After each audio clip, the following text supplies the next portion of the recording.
बोलो त्र्यंबकेश्वर महादेव की जय।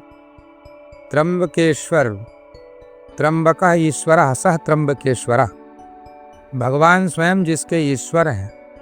यहाँ सभी प्रकार के पितरों के उद्धार के लिए नारायण नागवली, त्रिपिंडी, पितृदोष ऐसे कार्य किए जाते हैं। यहाँ जो कोई आते हैं उनके सभी प्रकार के मनोरथ भगवान भोलेनाथ सिद्ध कर देते हैं। यहाँ काल सर्प, त्रिपिंडी, नारायण नागवली, विष्णु बलि ये सारी पूजाएं त्र्यंबकेश्वर में ही होती है, क्योंकि यहाँ गंगा गोदावरी माता का उद्गम स्थान माना गया है।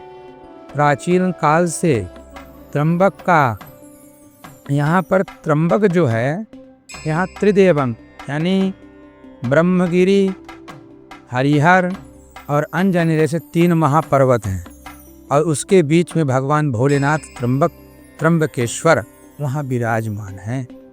तो यहाँ पर जिनके जीवन में कई प्रकार की दिक्कतें आती हैं, जैसे नौकरी लगना, छूट जाना, संतान होना न रहना, पति पत्नी में कलह होना, आपसी विवाद होना, कोई कार्य होते होते रुक जाना, अचानक नुकसान हो जाना, व्यापार में हानि होना, अचानक किसी की मृत्यु हो जाना, ये सब पितृदोषों के प्रकोप से ऐसा प्राप्त होता है।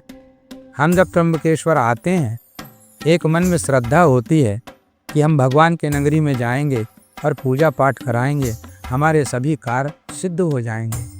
तो भगवान श्रद्धा विश्वस्य रूपिणौ, भगवान शंकर श्रद्धा और माता पार्वती विश्वास, ये दोनों जब एक साथ एकत्र हो जाते हैं तो उनके सभी प्रकार के कार्य सिद्ध हो जाते हैं। मन में जैसी इच्छा होती है उसी प्रकार की फल की प्राप्ति होती है। अनेक प्रकार के उपाय करते हैं पर कोई उपाय समझ में आता नहीं है, और हम निश्चल भक्ति के द्वारा अपने भाव को जब भगवान के सानिध्य में प्रकट करते हैं तो परमात्मा उस कार्य को सिद्ध कर देते हैं। यह त्र्यंबकेश्वर है, यहाँ जो कोई आता है खाली हाथ लोग आते हैं, झोली भर के जाते हैं।